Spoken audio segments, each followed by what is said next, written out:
The following content is not intended as a substitute for professional medical advice, diagnosis, or treatment. Always seek the advice of your physician or other qualified health provider with any questions you may have regarding a medical condition.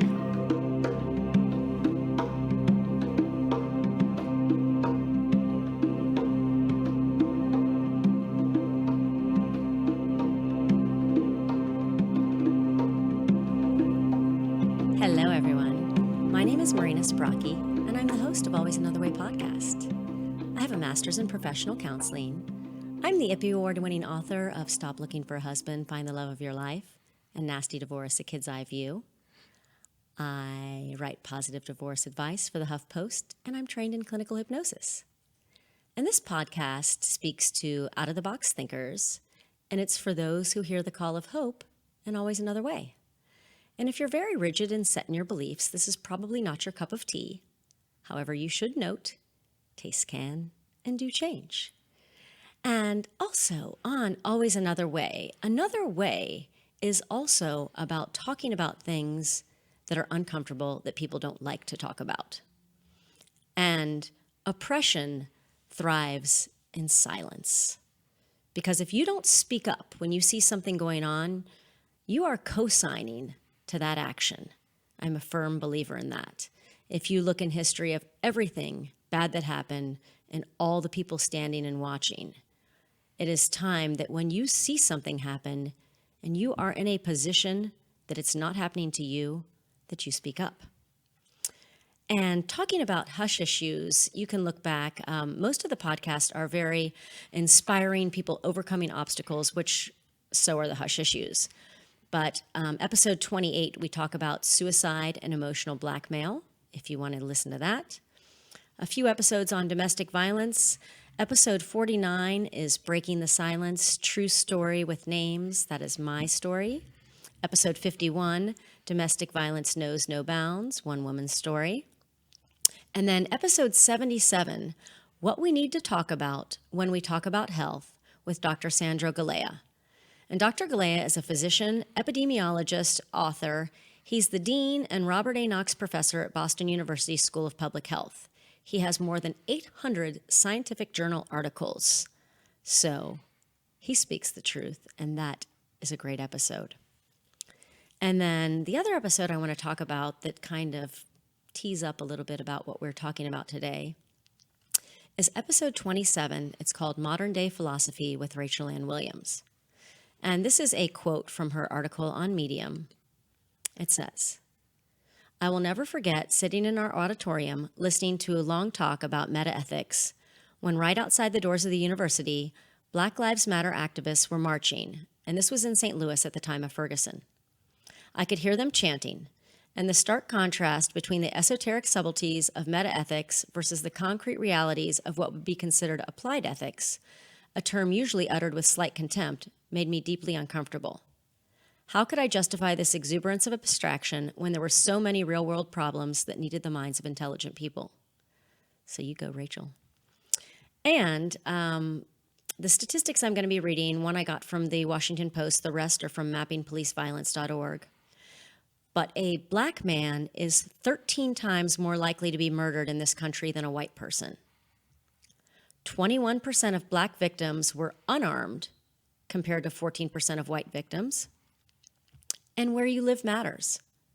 Black people are 6 times more likely to be killed by police in Oklahoma than in Georgia. 13 of the 100 largest U.S. city police departments kill black men at a higher rates than the U.S. murder rate. And it's not about crime. In Buffalo, New York, where the population is roughly 259,000, 50% of the people are non-white, and violent crime is 12 per 100K. There were 0 people shot from police between 2013 and 2016. Comparatively, in Orlando, Florida, where the population is roughly 255,483, which is slightly less, 42%, which are non-white, violent crime is 9 per 100K. 15 people were shot and killed by Orlando police between 2013 to 2016. And in regards to Alton Sterling, you know that the media likes to victim blame Black people, you will see the contrast of Black mugshots versus when white people are arrested, you see them in suits doing what they're doing. You see them come out with all the dirt first. But this is what the Baton Rouge Police Chief, Murphy Paul, said. "We're sorry, Baton Rouge.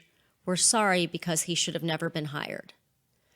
And another officer had told their superior that Salamone regularly shouted profanities and abused individuals with unnecessary force. He also caused blow-ups with other officers, and he said that if something wasn't done about him, then he would kill some. Salamone was also previously arrested for domestic violence, but he omitted that, so he lied in his police interview. So Blaine Salamone, the officer who was dismissed, fired 6 shots at the man Alton B. Sterling after responding to a call at a convenience store parking lot on July 15, 2016. After announcing the disciplinary actions, the department released, and of course, after they've already convicted Alton in the media, later came the new raw footage of Mr. Sterling's arrest and his killing moments later. Video taken from a police body camera shows Officer Salamone repeatedly shouting profanities at Mr. Sterling, slamming him into a car, twice ordering the second officer, Howie Lake, to use his taser, and threatening to shoot Mr. Sterling with a gun pointed at his head. And then this is a quote from Chief Murphy Paul. "These actions were not minor deviations from policy, and they contributed to an outcome that resulted in the death of another human being." He also said, "Fear cannot be a driver for an officer's response to every incident. Unreasonable fear within an officer is dangerous." So and this is just how psychology in our brains work.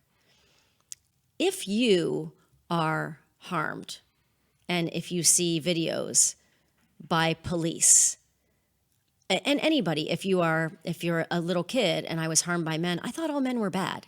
And we know that's not the truth. Just like we know not all police are bad. There's no one group that is all good or all bad. That is the truth. But when you are being oppressed or injured or you see things happen, your brain is automatically going to go, they're all bad, because the fight or flight kicks in. So this is just my tip that I think would improve police relations. And just like anything else, if you have a faction of people, if you know that the majority of you really you're trying to stop crime, you're trying to help other people. If that is your goal, is to keep people safe, and you have this small faction that is really just killing people and wreaking havoc, if you came out as a group and said, we don't stand for this, rather than hiding behind it, not showing footage, I just go back to the saying, if you have nothing to hide, you have nothing to hide. And that's the truth. There's also another image that shows Aisha Evans. She was a young woman in a dress standing calmly in front of 2 police officers wearing layers of armor and appearing to approach her in a hurry. And that's just a very iconic photo. It's this beautiful woman with a green dress on, and it looks like she's got a barrage of, like we're going to war against this woman. And this is from the photographer who took this photo. He said the police were called out to clear Airline Highway, where demonstrators had blocked the road. They managed to get most of the protesters off to the side, Bachman told BBC via email. I was on one side of the road photographing protesters arguing with police. Then I looked over my right shoulder and saw this woman step onto the road. She was making her stand. She said nothing and was not moving. It was clear the police were going to have to detain her, and Reuters reported later that she was detained. Then Ms. Evans took to Facebook to respond to the Fuhrer, saying she was alive and safe. I appreciate all the well wishes and love, but this is the work of God. I am a vessel.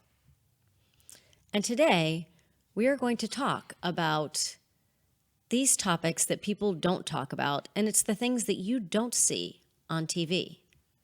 My guest is Vianne Hall. She's a 26-year-old woman that was born and raised in South Louisiana. She's a lover of sports, food, tech, and politics, and she's begun working in the tech space for about 2 years now. She loves talking to people, hearing their thoughts on different situations and hearing their life experiences. And she feels it helps her grow as a person, which indeed it does. It does. Vianne, if you don't talk to other people and learn about them, you just think what you think in your brain. And I really appreciate you being on the show to talk about this today. Well, thank you for having me. Yes. I'm excited. Cool.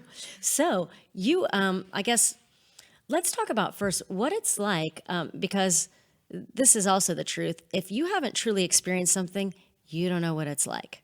You can't speak to it. There's that. So what is it like being Black and growing up in South Louisiana? It's an experience. I will say that, to say the least. It is an experience. What a lot of people don't really realize about Louisiana in comparison to the rest of the world, like, we really do function like a whole different country. So a lot of people talk about the racism in like Mississippi. I hear a lot of people say, oh, Boston is like racist and things like that. Louisiana is probably the epicenter of it all. Like, the freaking KKK headquarters is like 20 minutes outside of downtown Baton Rouge. Like, meetings are still being held. And just Crazy. growing up in Baton Rouge, it's always like a clear divide between the races. They may not necessarily like say mean or hurtful things to your face, so to say. I guess it's just kind of like a respect or like a mutual understanding, but they, like, systemically speaking, there are so many policies in place that make it harder for Black people to be successful in South Louisiana. In Louisiana as a whole, I just can only speak for the South because that's where I grew up. But for that's like part of the reason why I live here in Dallas now. There are like no jobs there for like anyone graduating college, pretty much. If you're not working in oil and gas, like, you're really not making any money. You're struggling, which is really a direct reflection of like the politics of the state. How like Jefferson Parish, for example, has like the highest incarceration rate in like the world, like one of the highest, if not the highest. Like, you're just more likely to get arrested just from like the color of your skin. And I ultimately feel like when it comes to the police, just even taking race aside, in the Elton Sterling situation, for example, we all saw the video. Literally, the police hopped out the car yelling and screaming and cursing at this man. Anybody of any race is going to be on guard and aggressive at that point in time if you have such hostility coming at you. And as a trained officer, a police officer, someone who is there to protect and serve, and with a judicial system where you're supposed to be innocent until proven guilty, the way he was even approached in that situation was completely bad. Literally all because you got a phone call, allegedly, from someone saying this man has a gun. Who wouldn't have a gun in Baton Rouge, Louisiana? Right. You know what I'm saying? And even if he did have a gun, so what? It's your Second Amendment right to have a gun. You don't know whether he's a felon or not just by looking at him passing down the street. If you're saying you saw a man with a gun, would you have called the police if you saw a white man with a gun? Well, don't they march in Taco Bell with their guns around? Exactly. Like, Second Amendment, everybody wants to, like, don't take our guns with, like, these mass shootings and stuff, you know what I'm saying? But you see a Black man with a gun, now you calling the police. It's a different story. Within, like, 10 minutes, this man is dead. Yeah. So let me say one other thing, what you just said about, like, it would be anybody if somebody's coming at you with aggression. And I'll tell you, that's the truth. So the Chris Voss, who was like an FBI hostage negotiator, says exactly that. He is the master of Zen, because you do not come at people all aggressive, because how can you expect anything to be resolved if anyone's yelling and screaming? How can you not expect someone to yell and scream and be on guard if that's the energy you're approaching them with? That's Black or white. But you're predisposed to come at this Black man with some type of aggression because, I don't know, like, they feel like we like superheroes or something. And I mean, I guess that's partially our fault because, us Black people, we do some pretty cool and, like, mind-blowing stuff sometimes. Like, look at freaking Simone Biles and like all the flipping and gymnastics she does. Like, that's right. It's freaking amazing. And Usain Bolt like breaking the speed record. Like, I can understand why you feel like we're superheroes, but at the end of the day, this is just like a skin color. Right. And Black people truly are. They're vilified in the media. If you look at all movies from way back when, who's the bad guy? Mm-hmm. Everything else. So you are conditioned, like, even as a white person, not even knowing that you're being conditioned, because you could be not racist and like people, but you are Especially conditioned. what I've noticed, like just from moving like from Louisiana to Dallas, like the white people in Louisiana are more like, this is probably not the politically correct way to say this, but they act more like black people than like white people outside of Louisiana act, and then like how white people across the country act. Because if you grow up in the South and you're white, you see black people. Here, Yeah. even here in Dallas, it's not surprising to see a black person driving around in like Rolls Royces, or to see black doctors and things like that. That's a little bit more uncommon in South Louisiana, or like I said, Louisiana in general, and also across the country. Like you go freaking up north, it's like no black people up Right. there.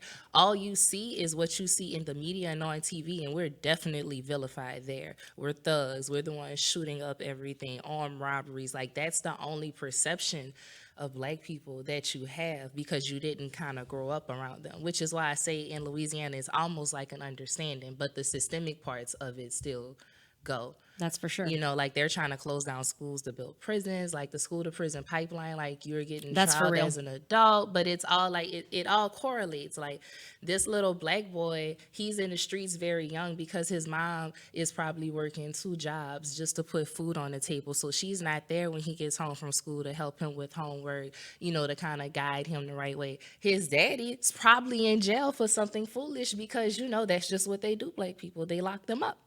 Like that's how they destroy the home. Like that's systemic. So it's not surprising when this kid grows up into a life of crime, because now he's on the streets robbing and killing and selling drugs, really as a means to put food in his mouth and on his table.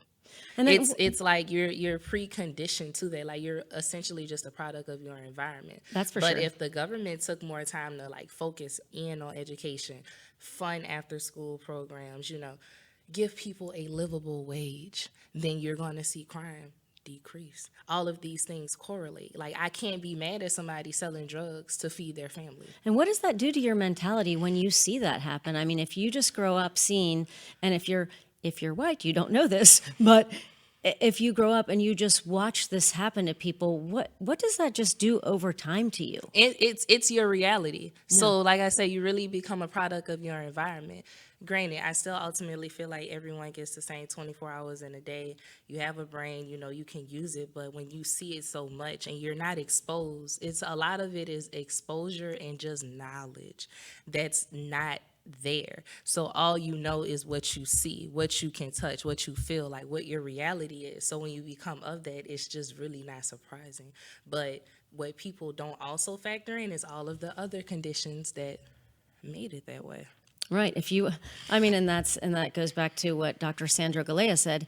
If essentially your health is determined by if you're born rich or not, essentially. So if you grow up in a poor place, you don't have a father figure, you've got somebody working hard there, you're in a food desert, there are all these factors that are going to contribute to you not getting ahead. And I didn't get to pick who I was born to. Correct. Was born in a more middle class thing, had more opportunity.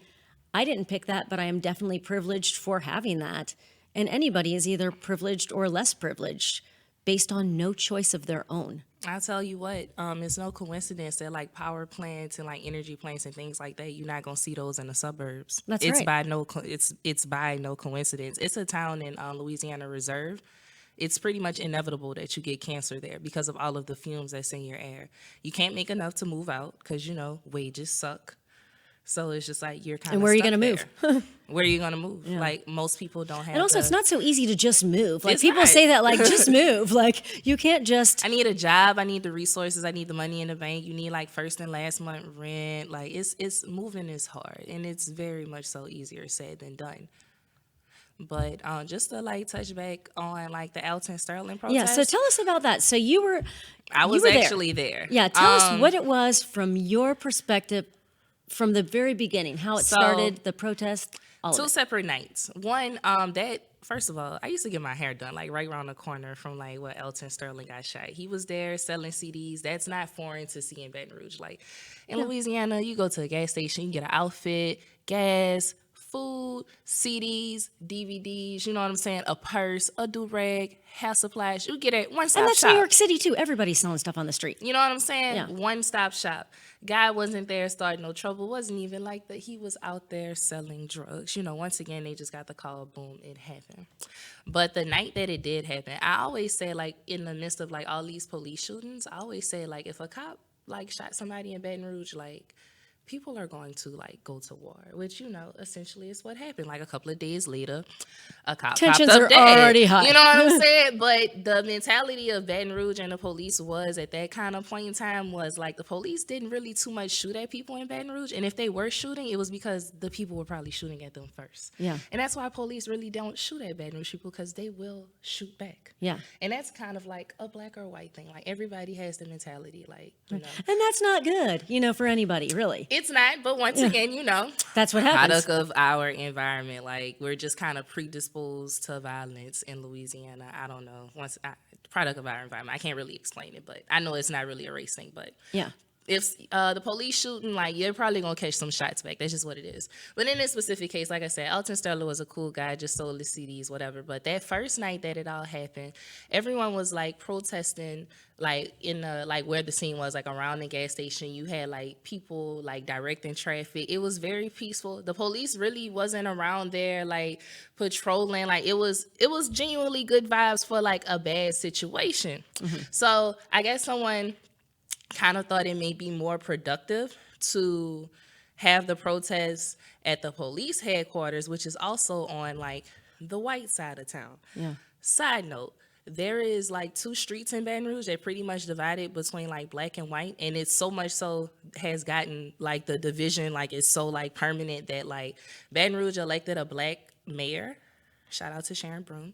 But the what is it, the south side of town, the white side, literally has voted to break off and create a whole new city just because they don't want no attachments to Baton Rouge and that black female mayor. That's crazy. Literally. I'm not even like BSing. Like, you can look it up. City of St. George, they're trying to break off. It just got voted on like with the last election. Like, Did it work? yeah, like they approved it. Really? Like in the, November or something. So like the actual like guidelines and like how the taxing and stuff is gonna work, that isn't been ironed out. But oh yeah, they voted to do it. Wow. And it passed. Wow.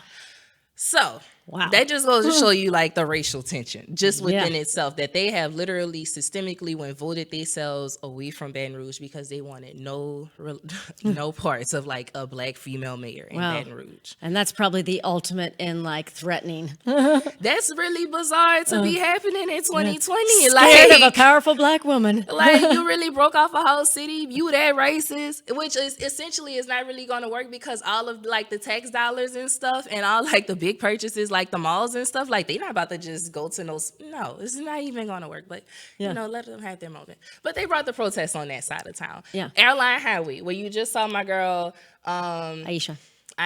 you know, with the police and stuff. So it was like a nighttime protest, and how you read in the article that they said police were called out there to stop protesters from blocking the traffic on Airline Highway. That was 100% not the case. Tell us. I was there. So what was actually going on there is like a Shell station, like perpendicular, I guess you can say, to the police headquarters. It's like on a corner. So all of us protesters were like on like it's called the neutral ground, we call it, but like the median, I guess you can say. Yeah. The median in front of the Shell station. Protesting, chanting, whatever. Every 30 minutes or so, the police would march out in full riot gear. Saw that. Which, one, I don't understand, because this is like a nonviolent crowd. Nobody out here got guns and ARs and all this. Like, you in full riot gear, like you about to go to war with peaceful protesters.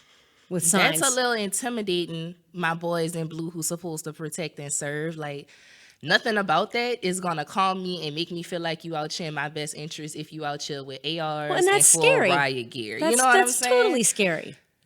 Because we here Yeah. because you shot an innocent person, first of all. So now you show up here like you really like a criminal. Yeah. To me, like a bad guy, a villain. But what they would do, every 30 minutes or so, the police would literally stop traffic themselves, and they would march out into the streets, and they would face the protesters. So you're like face to face with the police. And what they would do is they would kind of like run and like kind of charge at you, so that your natural, again, fight or flight going into place. That's not a race specific behavior. Your fight or flight is going to be to kind of like push off if somebody is running at you, like put your hands up to kind of stop them from running into you. And so when that would happen, they would slam people to the ground and arrest them for inciting a riot and, blocking the roadway. But in reality, That wasn't the case. they were literally stopping traffic to terrorize people. Yeah. You know what I'm saying? Like, but in the media, And then how did that like change the vibe when that started happening? it was crazy because, like I said, on the other side of town where it happened, no problems. Police wasn't even trying to ride around them. But now we're protesting in your neighborhood where it's important. Now you're seeing us. Now you're feeling threatened by a whole bunch of people with no guns. So how can I expect you to protect and serve me when you can't even handle a crowd of people with no guns? And furthermore, First Amendment right for us to be out here to protest. If the owner of this Shell station don't have a problem with it, what's actually going on here? And then the second day, like all of this kind of happened in like a weekend. But And then the national news come down. the third day, they were like had a protest downtown, City Hall and stuff. Like I say, marching where it counts. I mean, I feel like that made more sense than marching through the hood. Yeah. But they were like literally like going, like people were like taking like shelter, I guess you can say, in people's houses because the police just got out there terrorizing. They were like kicking people's doors down to like arrest protesters. Wow. And like I'm gonna say about 40 people got arrested. All those charges had to get dropped because you can't just pull up on somebody's private property to arrest them. No. You can't do that, but that's what you're going to do because you have the badge and you feel invincible. And then you have the people who are like, oh, back the blue. Blue lives matter. And as a response to Black Lives Matter, but the difference between Blue Lives Matter and Black Lives Matter, I can't turn off when I want to be a Black woman in America or not. Right. I always have a target on my back. Even now, I'm a like fully Sandra Bland. law-abiding, you know what I'm saying, law-abiding citizen. And Sandra Bland was around here. So anytime I'm like getting pulled over by the police, any police interactions I'm sure that's scary. I'm literally shaking because you can breathe and catch a bullet in your head. I thought, she was reaching for a gun. I like got pulled over in my freaking hometown where like my like parents and stuff, like we're known. Like my daddy's jersey is like retired at my high school. We're known. I got pulled over for something simple, like the light bulb behind on my license plate was like out. Something I didn't even know existed until I got pulled over for it. But Yeah. and I'm like getting my ID out and stuff, and I see the police officer with his hand on his gun, not his taser, not the little stick thing that they have, his gun. Yeah. When you just asked me for like my ID, I'm a Black female in a freaking '06 Corolla. Yeah. Why are you reaching for your gun when you just asked me for your license? Like, why is that the first thing you have to do? Like, why? Because that doesn't is happen your- to me. I've been pulled over, and that does not happen to me. And I can say, I have to go to the bathroom. I gotta go to the bathroom. Like, we're literally targeted. Like, it's a bias. Like the statistics show it. It is what it is. It's less of us in America, but we fill up all of the prisons because we are the only ones really being investigated, followed, stop and frisk type things. That doesn't apply to the other side of the world. It just doesn't. And I've like I said, I've grown out in like pretty mixed environments. Like I'm gonna say, where like Baton Rouge is like 50% Black, 50% white. So I've grown up in the mix of it, and I know, like I have like white friends, like a lot of them. These are not the struggles they have. These are not even things they have to worry about. No, I don't think about any of that. Like they don't really have to teach your kids how to like deal with the police, because as long as they like yes ma'am, no ma'am, they cool. Ain't nobody even coming at them crazy. Us. Really, And that's proven over and over again. I mean, in the media, you can see and look at people, how they are taken into custody on video. right. Like, but with the police, like that's a choice you make. No one, like, you're not born a police officer.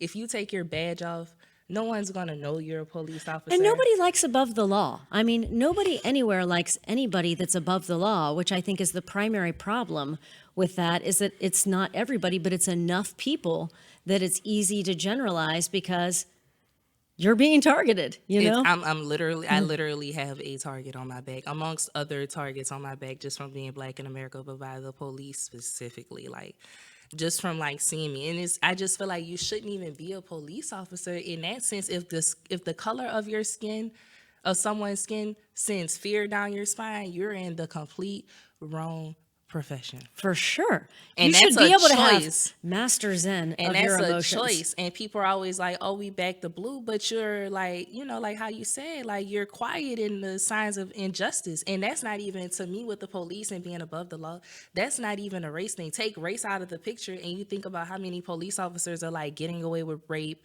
or like drunk driving their cars. The amount and of they're just, domestic like, violence that goes domestic on. violence, and like their brothers, their other police officers are sweeping it under the rug. If that and enough is not enough to say we need a like complete overhaul of the police system in America, then like I don't know what it's going to take. Just like I said, just taking race aside, like they do not have anyone's best interest at heart but themselves. Doesn't feel like it. Someone needs to hold them accountable instead of just saying they're the police. They're always right. They were doing their job. They have a family to get back to at home and all this Well, and other it really crap. behooves them for like the people that are really good. You're going to protect the really good people if you go and out the bad people. And that's like, if you really want to back the blue, then out the bad people, because you are risking their lives when you have other people going and you're doing it under the rug. It makes everybody mad. I Correct. mean, it doesn't take a genius to figure that out. Correct. So, yeah, there's that. Correct.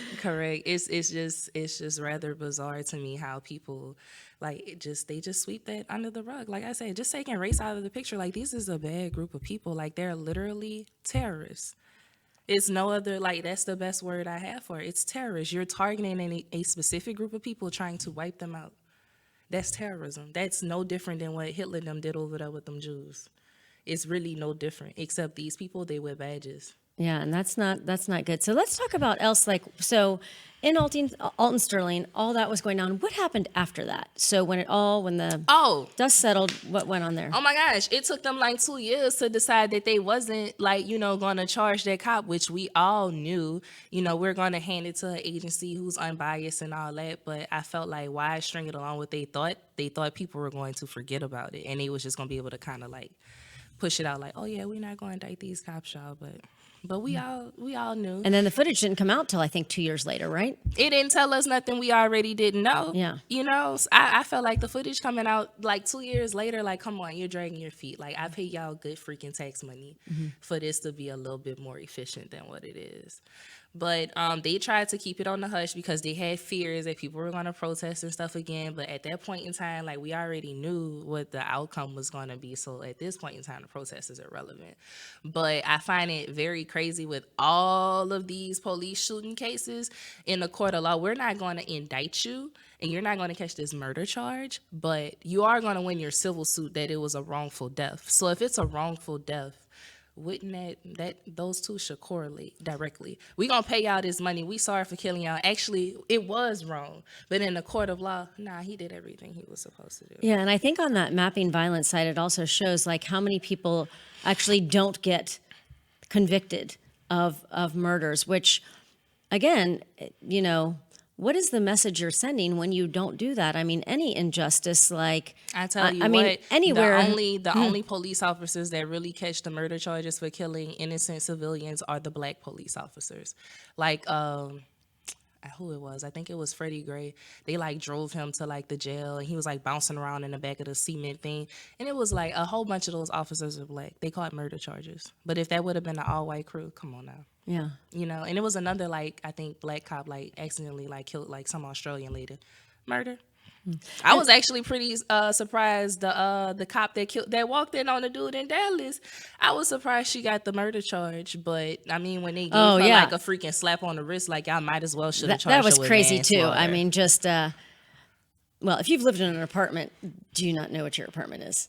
Malicious. But that's just like that's a side story. And the justice system, truthfully, I mean, it's not fair. It's not There's no fair. It's definitely not built for us. If there was some consistency amongst the law, then it would be cool. But you can't like play the law like when it's in people's favor, and that's what happens. The same way you have like rapists getting slaps on the wrist. 3 months, yeah. You know what I'm saying? But Domestic violence, again, Slap they on get the nothing wrist. else, like a slap on the wrist. Slap on the wrist. Oh, but let you get caught with a pound of weed, 10 years, no probation, Yeah. 20 years, life And for cocaine. Yeah, and I think actually, Victimless crimes. yeah, in But we California, got- they're letting it all, letting go everybody. As they which should. as they should too, As because they it's legal should. in a lot of states. Yeah. But that's just like, when you're growing up black, you just predisposed to stuff like that. You really can't do nothing about it. I ultimately feel like the solution lies in two things. One, the good white people need to speak out against the bad white people, first and foremost. That needs Agree. to happen. We've been speaking out about it our whole life. It falls on deaf ears. That first needs to happen.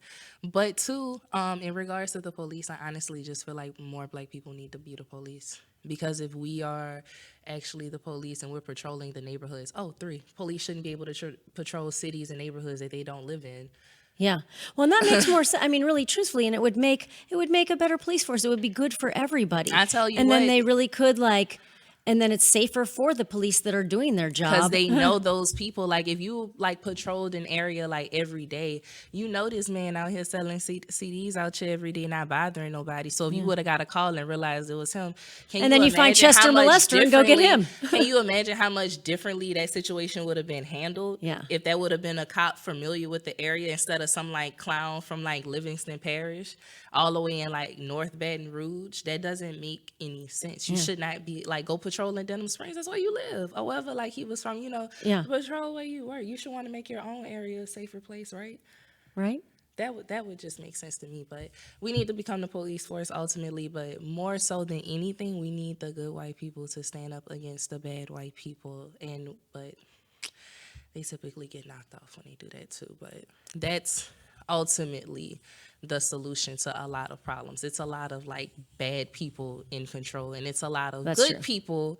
They don't agree with what you're doing, but they're also not saying anything. And that's and that's really how bad people take over. And if you've ever been in on a micro scale, I've been in an abusive relationship, and that's how people thrive in silence. Or if you've ever worked in a toxic work environment, so maybe something that other people can relate to, if you can't relate to this specifically, but you've worked in a toxic work environment where maybe somebody's ruling something and they're toxic, and you see when everybody's quitting and leaving and nobody's saying anything, that's how the toxic person rules. And if you don't speak up, that's how you can squash them, is the first person to say something. And I know it's hard because toxic people suck. They're going to come back at you, and it sucks to be in a fight with somebody. It sucks to have tensions high, but unfortunately, that's how you get rid of toxic people. And it turns into a ripple effect, because if one person has the courage to just kind of stand up against the injustices and speak about it, make their, use their platform for good. Like my girl Kim K, for example. I really appreciate what she's done. I think that's really live. Yeah. Then more people will support it, and, they're going to speak up. And it's just kind of like a ripple effect from there. That's for sure. Now you have a force behind you. That's just kind of the first steps in getting it done. Yeah, that's for sure true. And now let me ask you, so what do you do, even in all this, 'cause you're a successful person, you're trying to live your life. How do you, just do the things you do without letting it all just bring you down? Honestly, you can't just worry yourself with things you can't control. I cannot control how somebody is going to view me if I don't know, you just can't control people's brains. So all I can do is be proactive myself. I can control the controllables. I can relatively prevent myself from having so many police encounters, you know what I'm saying? Or in regards to rape, I can just kind of not go places with men alone, or not be drunk off my ass at a bar by myself. Those things are preventable. Granted, in regards to rape, rapists are gonna rape regardless of what you got on. That's true. And things like that. But I can still take steps, me as a female, to make sure, to the best of my ability. Just like you wear a seatbelt. You're not going to prevent that car crash, but to the best of my abilities, to make sure I'm not in a situation where rape could even happen. But like I said, rape is gonna rape. Well, little So they kids need to be can't locked prevent up. that. So lots of things. You're right. Little kids can't, but grown-ups can't. So yeah, you can do some things for But sure. you just kind of like, you just got to live your life regardless. I like I said, I try to prevent the preventables. But if you think, if I wanted to like dwell in all of the injustices and inequalities and like all of this that's put against Black people, like it would literally, like you'll just be depressed. And that's just no way to live. You might as well just do it big. The game is the game, as I always say. The game is the game. You know they're going to act like this. You know they're going to react. You know they perceive you in a certain way. You just play the game to the best of your abilities. So I consciously know all of these things are going on. So I'm just going to play the game to where like these things don't happen to me. So you can enjoy your life. I feel like that's life though. Like the game is the game. Like, oh my gosh, this guy cheated on me. Men cheat. It's kind of what they do. Be prepared for it. You know, like just maneuver in a way where it doesn't affect you as bad. You know, the game is the game. Like it's kind of like a lot of stuff is just kind of expected to me. Like I expect like, I pretty much assume like almost everybody I meet is like a Trump supporter here. You know, until like proven otherwise. But you know, it's safer to just assume like the worst and then be surprised with the good. Yeah, which is too bad, really. You know what I mean? Like, but you know, obviously there's reasons why you feel that way. You know what I mean? So I get it. It's just, to me, it's just about being proactive. I'm not like a negative Nancy or anything by any means. Anybody who knows me will tell you I'm probably like one of the most stress-free people. Like how you say, like, how do you just maneuver? I'm just like, I don't want to say I don't care, but like, I really don't care. Like, and you were really cool enough to talk to me on this podcast. I had decided to reach out because I wanted a more diverse group of people on this podcast. I looked at the guests that I have and just wanted to represent more of what America is, a diverse group, and I'm a little partial to having women on, but I do try to like mix that up with some men too. And Vianne was just super cool to take my call and to talk about this because I don't know, you know, I'm a white girl, I don't know. I have not experienced that, so I don't know what that's like, but I can see it. So I'm not stupid either. I can see stuff happen live. I know it. I see it in Dallas. I've seen it in different places. And since I was a little child, I don't like injustice. Like I watch bad things happen as a little kid. I see stuff that's wrong and I'm like, that's wrong. Like that can't happen. And then, and I didn't have a voice for a long time. And that was in my environment because I grew up in an abusive environment, which will tend to, depending on your upbringing, shut your voice down for a little bit, so then anger wells inside, and then just like anybody else, when it wells inside, sometimes it comes out sideways, and to regulate, you know, to where it's supposed to be. Yeah, I'm just a super believer in calling out injustice. Got to. Where and when you see it.